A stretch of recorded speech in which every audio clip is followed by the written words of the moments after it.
금이 지금 좀 조정을 받는 건 디플레이션 압력이 작용한다는 반증이에요. 근데 만약에 이 시그널들이 계속 나오는데도 연준이 멈추지 않고 이런 긴축을 계속 가게 된다면 진짜 디플레이션이 오게 되거든요. 미국 그 대공황이 왔던 것처럼. 금은 6월에 폭등 예상했는데 반대로 갔는데 언제 반등할까요? 금이 지금 좀 조정을 받는 건 그냥 자산시장 전체가 조정을 받는 거거든요. 이거는 긴축이 생각보다 너무 강해서 디플레이션 압력이 작용한다는 반증이에요. 근데 만약에 이 시그널들이 계속 나오는데도 연준이 멈추지 않고 이런 긴축을 계속 가게 된다면 진짜 디플레이션이 오게 되거든요. 미국 그 대공황이 왔던 것처럼. 그건 진짜 심각한 겁니다. 근데 그렇게 가게 되면 진짜 너무 심각한 일인 거라 그러면 금 가격 한 30% 정도 폭락하겠죠. 네, 30% 정도 폭락을 할 수가 있지만 근데도 금을 갖고 있는 게 우리 입장에서는 진짜 어마어마한 보험이다 라고 생각을 하고요. 근데 만약에 그렇게까지 가지 않을 거다 라고 생각을 한다면 근데 저는 이 가능성이 한 90%라고 봅니다. 실제로 말은 저렇게 하지만 결국에 올릴 수 있는 그 금리의 한도가 정해져 있고 지금은 사실 말로써 하는 게 포워드 가이던스가 더 힘이 센 거지 실제로 기준금리를 올리는 게 세진 않거든요. 이것도 이따가 좀 말씀을 드릴 건데 좀 보여드리면서 말씀드릴 건데 어쨌든 이렇게 된다면 결국에는 이 긴축을 할 수 있는 스탠스를 취할 수 있는 그 어떤 임계점이 다다랐을 때 더 이상 할 수 없는 그 임계점이 다다랐을 때 그때부터는 이제 금은값이 폭등을 하는 시기가 올 겁니다. 스태그플레이션이 이제 더욱더 적나라하게 드러나면서 연준도 이것을 용인한다는 그러니까 좀 막을 생각이 없어 보인다는 그런 느낌을 받게 되면은 그동안 억눌렸던 그 가격 포텐셜이 튀어나올 거라고 봐요. 네, 그래서 결론적으로 연준이 실제로 그런 긴축을 하려는 강한 의지가 있는 것보다는 그러니까 시장을 이렇게 흔들어 제끼는 게 긴축을 강하게 하려는 그런 스탠스 때문이지 긴축을 강하게 했기 때문은 아니거든요. 이거를 이제 보여드리기 위해선 이걸 보시면 됩니다. 이제 이게 뭐냐면 장단기 금리 차이예요. 그래서 장단기 금리 차이가 이렇게 이제 쭉 내려와서 이때 역전을 한번 하고 나서 올라갔다가 다시 재역전이 할 때가 이제 다가왔죠. 이 장단기 금리 차가 이렇게 역전된다는 건 얘가 지금 10년물과 2년물을 봤기 때문이거든요. 근데 2년물은 말 그대로 앞으로 2년 뒤에 금리를 대충 예상한 거다 이렇게 생각을 하시면 돼요. 얘가 지금 3%대예요. 근데 이 정도가 돼요. 근데 지금 기준금리는 사실 1.75%잖아요. 그리고 이거 기준금리가 0.75%였을 때도 3%였어요. 근데 기준금리는 0.75%인데 2년물 금리는 이미 3%를 프라이싱하고 있거든요. 그러니까 연준의 그 스탠스 때문에 반영된 금리는 이미 역전이 다가왔다는 것을 보여줍니다. 근데 기준금리에 가장 근접한 국채금리로 이것도 이제 장단기 금리 차이인데 얘는 조금 다른 게 아까는 2년물이었잖아요. 아까는 2년물이었고 지금은 3개월물인데 3개월물은 3개월 뒤에 금리를 예상하는 것보다 보니까 그렇게 금리가 높지가 않아요. 그래서 오히려 장단기 금리 차이가 그 2020년 코로나 팬데믹 이후 계속 벌어졌다는 거죠. 그러니까 10년물 국채금리, 장기금리는 계속 올라가는데 말로만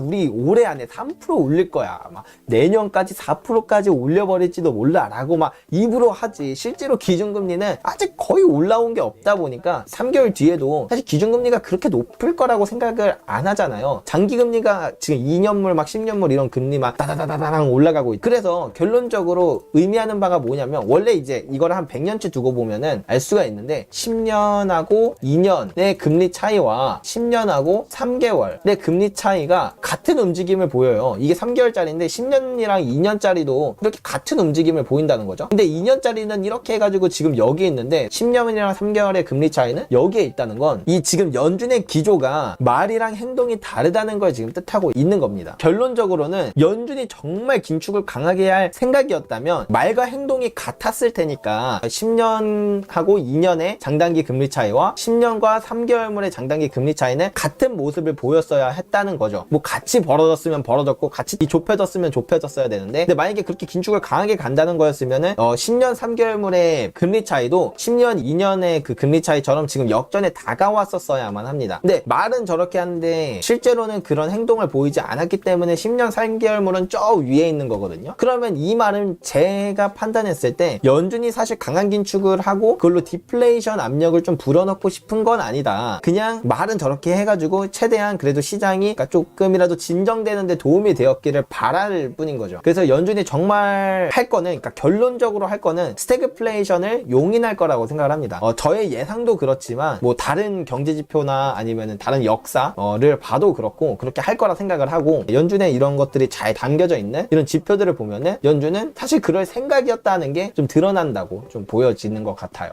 한국이 금리를 올리게 된다면 가계부채 문제를 생각해야 되고, 안 올리면 환율 문제가 생기고, 어떻게 해결하는 것이 나은 방향일까요? 사실 이게 진짜 어려운 문제예요. 진짜 어려운 문제를 방금 물어보셨는데, 금리를 올리면 부채 문제가 너무 크고, 가계부채죠. 그 중에서도 우리나라는 가계부채가 좀 많이 걱정이고, 그렇다고 금리를 안 올리자니 환율이 치솟으니까 어떻게 해야 되나. 근데 옛날에는 이렇게 했었어도 됐어요. 왜냐면 우리나라는 내수경제보다는 사실은 좀 수출 의존도가 정말 높아요. 애초에 우리나라 안에서 막 이렇게 내수로 해서 돈 벌어먹는 기업이 별로 없어요. 그러니까 거의 다 수출로 돈을 버는 게 대부분인데, 근데 이 상황에서 환율이 오르면 사실은 엄청나게 개이득이죠. 왜냐면 환율이 오른다는 건 해외 입장에서는 같은 물건인데 값이 엄청 싸진 거예요. 한국의 물건이. 그러니까 우리나라의 물건이 더 잘 팔려요. 그러니까 금리를 안 올려도 어차피 환율이 올라서 그 물건이 엄청 잘 팔리면 자동적으로 환율은 다시 내려오게 되거든요. 그래서 국가들이 많이 했던 정책이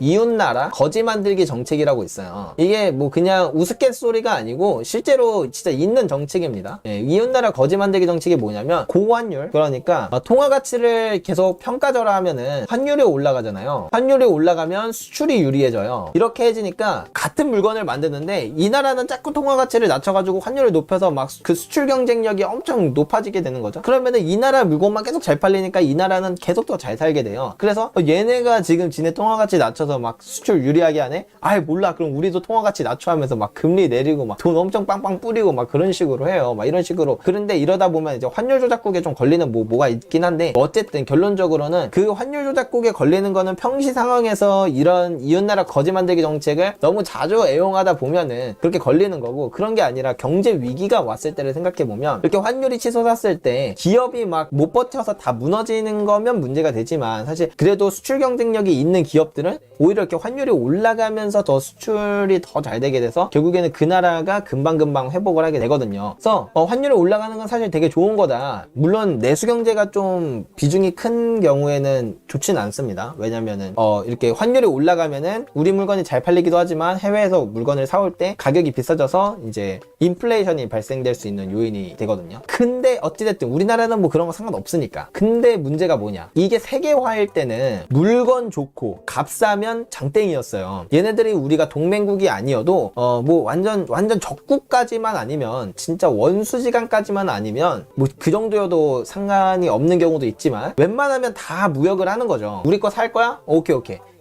얘네가 좀 저렴한데 근데 뭐 그렇게 별로 안 친하지만 그래도 얘네랑 거래하자, 막 이런 식으로 무조건 그 효율성만 따졌었거든요, 세계화 시대에서는. 그렇기 때문에 우리나라가 만약에 경제위기가 왔다, 환율이 막 치솟는다 하면은 전 세계 사람들이 우리나라 물건 살려고 막 안달복달을 할 거예요. 막 반도체 살려고 그러고 막 뭐 살려고 그러고 막 이렇게 안달복달 나가지고 환율이 다시 금방 돌아옵니다. 근데 이제 지금은 반세계화잖아요. 이렇게 가면서 우리나라의 환율이 치솟아도 동맹국은 어차피 동맹국이니까 우리나라 거 살 거고, 동맹국이 아닌 국가들은 뭔가 우리나라에 빌붙다가는 뭔가 약간 그 어떤 편에 들어가는 거라고 생각이 될 수 있어서, 이 나라의 물건이 싸졌다 그래서 꼭 그 나라의 물건을 사지는 않는 그런 현상이 오게 됩니다. 그러면 이럴 때는 환율이 높아도 뭐 딱히 이득 보는 게 없고 오히려 수입 물가만 높아지니까 경제에는 되게 악영향을 끼치게 되겠죠. 그래서 이 반세계화인 시기에서는 웬만하면 그냥 차라리 금리를 올려서 구조조정을 하고 긴축을 하는 게, 위기가 좀 발생한다 그러면은 좀 강하게 긴축 한번 해서 구조조정하고 다시 부채 문제 해결해서 시작을 하는 게 낫습니다. 근데 이거를 뭐 저보다 통화정책 입안자분들이 훨씬 저보다 더 잘 알고 계시는 분들이라 어차피 이렇게 할 거라고 생각을 하고, 그런 것들이 우리나라에선 바로 보여지잖아요. 미국이 기준금리 아직 올리지도 않았는데 우리나라는 기준금리를 선제적으로 막 다다다다닥 올리고, 그리고 앞으로도 더 그렇게 올릴 거고, 올해 연말에는 미국 기준금리보다 훨씬 더 많이 올릴 거라고 이미 못을 박았고요. 근데 그게 말뿐만 아니라 행동으로 바로바로 보여지는 것으로는 우리나라는 이거를 강한 긴축을 하겠다는 걸 택했다, 라고 좀 보여지는 것 같습니다. 분명 아플 거예요. 정말 아플 거고 정말 힘들 건데 그게 그나마 나은 선택이라는 거죠. 최선이 아니고 차악을 고르는 약간 그런 느낌. 우리나라 2023년에 경기 침체가 올 확률이 최소 50%라고 하던데 경기 침체의 양상이 2007년부터 2009년 금융위기와 형태가 다르더라고 전문가들이 예측하더라고요. 만약 우리나라의 MBS나 부동산 담보대출에 대한 서민경제 부담으로 무너지기 시작하면 우리나라 위험자산은 물론 안전자산인 금 가격이나 국채 가격도 폭락할까요? 일단 결론만 말하면 절대 아니고요. 왜 저렇게 생각하는지는 모르겠지만 우리나라가 경기 침체가 오게 된다면 2007년에서 2009년과는 다를 것이다. 근데 2007년에서 2009년은 미국에 있었던 일이죠. 또 우리나라 입장에서는 좀 대외적인 악재로 하락했지. 사실 이때를 과거를 돌이켜서 생각해보면 주가가 반토막 났지 우리나라 경제가 딱히 막 엄청 힘들어지진 않았었거든요. 그래서 그 당시에 여의도에서 있으셨던 분들의 이야기를 들어보면은 주가가 마이너스 50%까지 하락하면서 축제 분위기였다고 해요. 왜냐면 사실 우리나라 입장에서는 그렇게까지 문제가 없는데 환율 올랐지, 주가 떨어졌지, 그냥 이거는 시간 지나면 다 해결될 거니까 완전 어마어마한 기회였다고 생각을 했던 거죠. 그래서 여의도에서는 엄청난 축제 분위기였다고 합니다. 그러니까 이거는 이제 대회니까 우리나라에서 뭐 2007년, 2009년 당연히 이런 느낌은 아닐 텐데 이때 미국에서 겪었던 일을 우리나라가 겪을 거라고 저는 생각을 해요. 위기는 왜 터지냐? 결국에는 부채를 못 갚아서 터지는 거예요. 이 부채 때문에 터지는 거거든요. 이 부채가 뭐 요만큼밖에 없으면 이거 뭐 날라가도 사실 경제에 문제가 안 되잖아요. 그러니까 그건 위기라고 부르지 않아요. 그냥 누가 파산했나 보다. 그냥 뉴스에 나오고 요 정도? 뉴스에도 안 나올 수도 있어요. 뭐 그렇게 대단한 기업도 아니면. 근데 부채가 너무 많아지게 되면은 대출을 받은 수많은 기업과 개인들과 막 이런 주체들이 이 부채를 못 갚으면서 문제들이 그냥 빠바방 하고 터지는 거거든요. 그래서 결론적으로 부채는 세 종류가 있죠. 가계부채가 있고 기업부채가 있고 정부부채가 있습니다. 가계부채가 터지면 이 돈을 누구한테 빌렸냐? 은행한테 빌렸잖아요. 근데 은행한테 가게가 돈을 못 갚으니까 문제가 생기는 거면 모든 위기는 은행한테 옵니다. 그래서 이거를 금융위기라고 부르는 거예요. 근데 기업 같은 경우는 보통 대출을 받을 때 외채로 많이 받는 경우가 많죠. 납품 대금을 받는 것도 이제 해외에 수출을 많이 하니까 대부분 다 달러나 이런 식으로 될 거 아니에요. 그러니까 대부분 이제 외화로 되어 있습니다. 부채들이. 그러면은 이게 문제가 돼서 터지는 거니까 그 외화를 못 갚아서 터지는 거니까 외환 위기가 오는 겁니다. 다음으로 정부가 너무나도 많은 부채를 지고 있는데 이거를 도저히 채권자들한테 갚을 수 없는 순간이 온다 하면은 그러면 이제 재정에 문제가 오는 거니까 재정 위기가 오는 겁니다. 그래서 위기는 이렇게 세 종류인 거죠. 근데 우리나라를 생각해 봤을 때는 우리나라는 가계부채가 문제거든요. 사실 기업부채나 정부부채를 보면은 되게 건전한 편이에요. 우리나라 기업들이 뭐 현금도 빵빵하고 이 가계부채가 문제예요. 이 가계부채 수준이 어느 정도냐면 미국이 서브프라임 모기지 때 그 어마어마한 가계부채가 있었잖아요. 뭐 개 이름으로도 대출받았다라고 할 정도로. 그리고 일본의 그 부동산 엄청난 폭등이 있었던 그 1989년 그때도 이제 다 합쳐서 미국이랑 일본이 정확히 기억이 안 나는데 제 기억에는 미국이 한 100%였나? 일본이 90%였나? 그래요. GDP 대비 가계부채 비율이. 여기서 이제 미국이 부채가 터져서 서브프라임 모기지가 왔었고 뭐 리먼 사태라고도 부르죠. 일본 같은 경우에는 잃어버린 20년 이 위기가 왔었잖아요. 근데 우리나라가 지금 부채 비율이 106%인가 가계부채 비율이 106%인가 아마 그렇게 알고 있거든요. 그러니까 우리나라도 지금 이 가계부채가 위기라고 부를 수 있을 만큼 부채가 많다. 근데 여기서 이 부채가 터지게 된다면 우리나라도 금융위기가 찾아오게 되는 거죠. 근데 금융위기는 해결 방법이 너무 당연해요. 딱 정해져 있어요. 가계부채가 터지면 은행의 위기가 와요. 그래서 금융위기가 되는 거죠. 그러면 금융위기를 해결하기 위해선 이 은행을 구제해주면 되는 거거든요. 근데 어쨌든 얘네가 돈을 못 갚는데 은행한테 누군가가 이 돈을 갚아줘야 되는 거잖아요. 그럼 이걸 갚아줄 수 있는 사람은 정부밖에 없어요. 정부가 대출을 받아요. 얘가 만약에 한 100조가 지금 부채가 부실 채권이 돼가지고 이만큼 손실이 발생했다. 얘네가 이거를 해결하지 않으면 은행이 망한다 라고 했을 때 정부가 이제 100조를 대출을 받아 옵니다. 국채를 발행해서요. 그 다음에 이 100조를 이제 은행한테 줘서 이 100조를 없애주는 거죠. 그럼 이제 위기는 사라져요. 근데 그렇다고 이 100조가 없어졌냐? 그거는 이제 정부가 앞으로 갚아 나가야 되는 게 되겠죠. 네, 이런 식으로 가게 돼요. 그래서 우리나라도 이렇게 할 건데 일본은 처음에 이렇게 했어야 되는데 이 대응이 너무 늦어져서 잃어버린 20년이 되어버린 거고 미국은 이거를 빠르게 캐치해서 빠르게 그렇게 했기 때문에 그 위기가 빨리 지나갈 수 있게 되었던 거죠.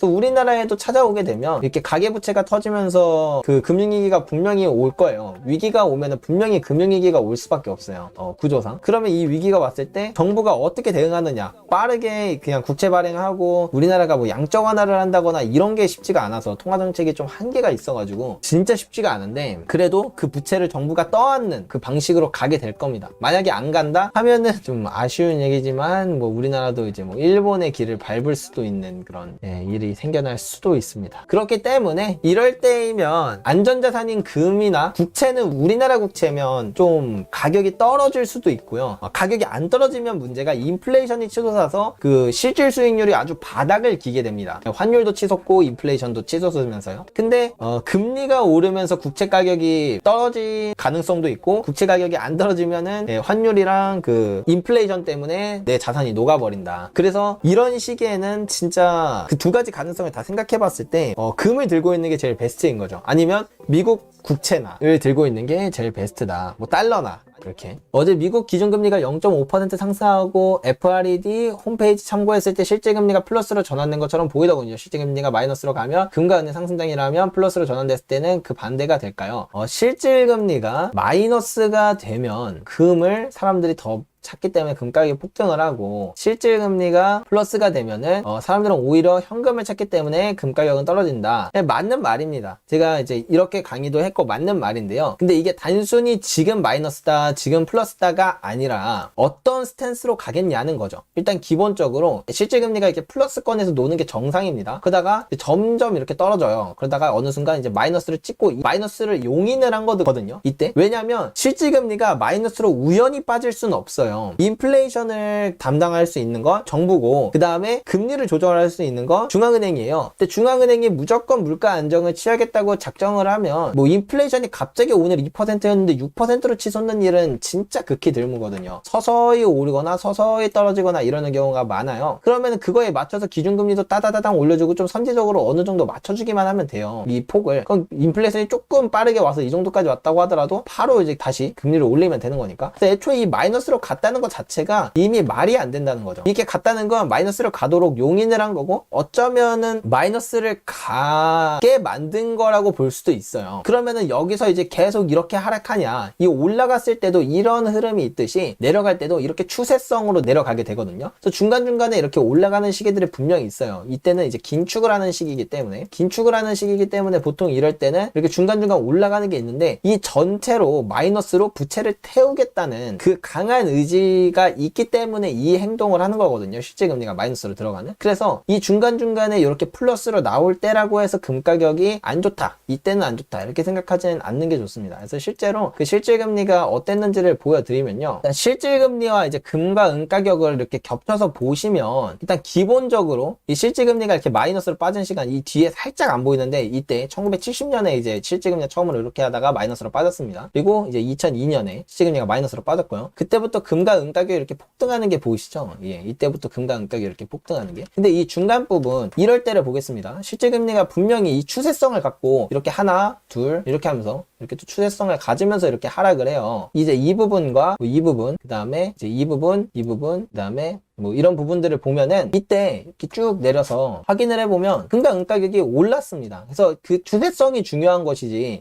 이렇게 실질금리가 플러스가 됐다 그래서 금 가격이 떨어진다 라고 생각하는 건 크나큰 오산이다 라고 생각하시면 됩니다. 경기도 오산이다. 근데 이제 요럴 때 긴축을 세게 하는 과정에서, 중간에 그 긴축을 한번 세게 하는 과정에서 경제위기가 크게 오면, 경착륙을 하면, 이때는 금과 은 가격 둘 다 떨어지는 일이 있긴 하지만, 이때 좀 떨어지는 일이 있긴 하지만 기본적으로는 전혀 무관하다 이렇게 생각하시면 됩니다. 그래서 이 실질금리가 플러스로 올라갔다는 거에 생각을 하는 거기보다는, 지금 이렇게 긴축이 크게 오면서 경제위기가 언제 올까, 그리고 얼마나 세게 올까, 이거에 대해서 고민을 하고, 만약에 경제위기가 너무 세게 올 것 같다 라고 생각하면 은의 비중에서 좀 금의 비중을 더 높이는 걸 고려를 하셔야 합니다. 저탄소 2050년 시행될 때까지 대략 30년간 자원부국들한테 끌려다닐 겁니다. 이거 해결 못하면 고물가 해결 못하고 연준이나 미국 엘리트들도 염두에 두었을 거라고 봅니다. 아무래도 좀 그럴 수밖에 없죠. 그리고 이 얘기도 해드려야 되는데, 이 저탄소로 간다, 탄소 중립으로 간다, 2050년까지 탄소 중립이죠, 0으로 만들겠다, 이건데, 옛날에는 지금도 좀 그렇긴 하지만 이렇게 가기 위해서 뭘 하냐, 기존의 화석 연료에서 재생에너지로 바꿔야 한다, 그래가지고 실제로 이렇게 했잖아요. 뭐 태양광 엄청 늘리고 풍력, 뭐 수력 이런 것들을 엄청 늘리고 했어요. 근데 이렇게 되니까 문제가 뭐냐면, 이 재생에너지의 효율성이 너무 낮으니까 막 인플레이션도 엄청 발생하고, 그 다음에 국가가 경제력이 너무 나빠지는 거죠. 그래서 요즘